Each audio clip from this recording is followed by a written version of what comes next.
Скажи, о Мухаммад, если вы любите Аллаха, то следуйте за мной, и тогда Аллах возлюбит вас. Тайны в промежутках времени – это знание, которому обучал посланник Аллаха, саллаллаху алейхи вассалям. А мы изучили это из его образа жизни. Аллах выделил некоторые промежутки времени, к примеру, и сделали ночь покровом, и сделали день временем жизни. Ночь предназначена для сна и отдыха, а день для движений, работы. Но когда человек поступает наоборот, не так, как большинство людей, то в его жизни, в здоровье возникает расстройство. Это отражается и на мышлении, и даже влияет на успех в жизни.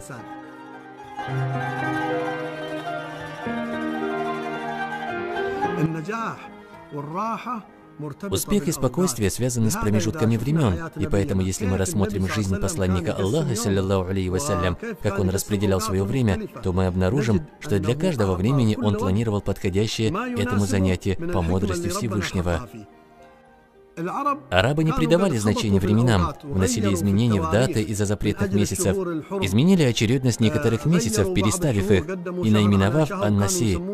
Когда пророк, саллаллаху алейхи вассалям, совершил прощальный хадж, то рассказал им, что этот хадж избрал Всевышний. В это время месяц Зуль-Хиджа вернулся на свое место, и пророк, саллаллаху алейхи вассалям, сказал смысл: «Поистине, времена вернулись в тот порядок, как сотворил Аллах небеса и земли». Так он пояснил им, что в датах установился порядок.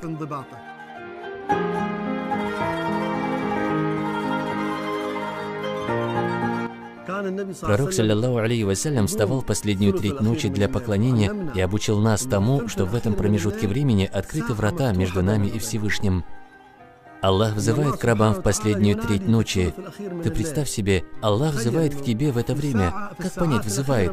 Аллах говорит: «Есть ли кающийся, чтобы простить его? Есть ли просящий, чтобы я дал? Кто взывает ко мне, чтобы я ответил?»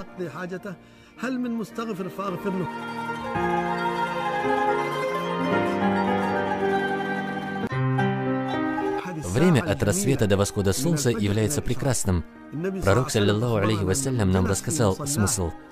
Тот, кто останется на молитвенном коврике после утренней молитвы до восхода солнца, а после совершит 2 ракаата, то ему будет награда как за совершение полноценно хаджа и умры. Велика цена времени от рассвета до восхода солнца. Ты можешь каждый день совершать хадж, совершать умру, в какой бы точке мира ни находился. Еще одна величественная, таящаяся в этом времени, поясняется в том, что в один из дней пророк, саллаллаху алейхи вассалям, увидел Фатиму, спящей после утренней молитвы. Она была утомленна из-за забот, детей, и так она легла спать после утреннего намаза. И пророк, саллаллаху алейхи вассалям, ногой пошевелил ее и сказал: «Фатима, вставай!» И присутствуй в тот момент, когда Господь распределяет риск, удел. В этот промежуток времени Аллах дарует риск, пропитание.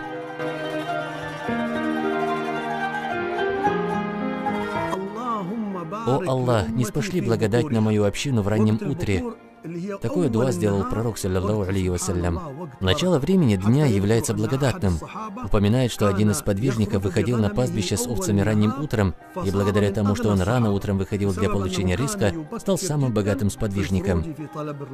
Эту благодать мы замечаем в каждом обществе, в каждом городе, где люди начинают активно свою работу ранним утром. Их дела становятся успешными и полезными. تجد أعمالهم أنجح وأنفع.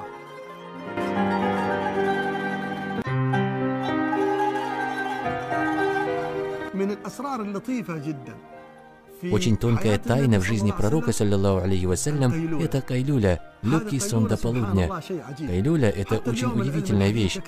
И сегодня в науке, в хадисах мы раскрываем ее тайны. Кайлюля. Что же это? Это легкий простой сон до полудня. Даже в некоторых городах, в отдельных организациях, начальство позволяет подчиненным немного отдохнуть до полудня. В совершении кайлюли пророк, саллаллаху алейхи вассалям, проявлял старание. Это дает человеку энергию и активность. Все, что человек изучил или проделал некую работу утром, лучше укрепляется в разуме с помощью сна до полудня. Кайлюля также помогает человеку встать в конце ночи.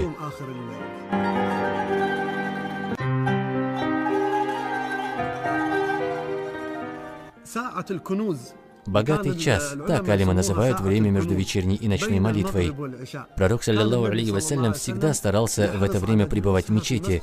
Также это старались делать и сподвижники. Это час поминания Аллаха. Всевышний хвалит поминающих Его словами. Их бока отклоняются от их ложь. Они взывают к своему Господу со страхом и желанием. Когда был ниспослан этот аят, сподвижники оставались в мечети с вечерней до ночной молитвы, поминая Аллаха. Потом пророк, саллиллаху алейхи вассалям, совершал вместе с ними ночной намаз.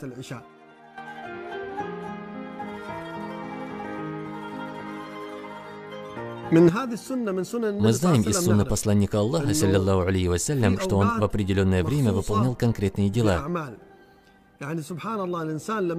Имеется в виду, когда человек читает Коран только в определенное время, ночное чтение у человека отличается от дневного. Аллах сказал: «Воистину, на рассвете Коран читают при свидетелях». То есть в чтении Корана на рассвете есть особенность, и пусть любой человек это проверит. Возьмет Коран, откроет и станет читать последнюю треть ночи до рассвета. Он заметит, что чувства при чтении священной книги именно в это время отличаются от другого.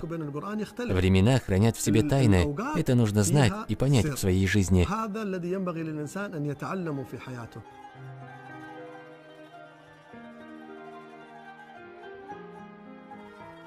Прекрасно, когда кто-либо просыпается в последнюю треть ночи и чувствует, что он вместе с посланником Аллаха, саллиллаху алейхи вассалям. Когда встречает восход солнца, чувствует, что так встречал и посланник Аллаха, алейхиссаляту вассалям.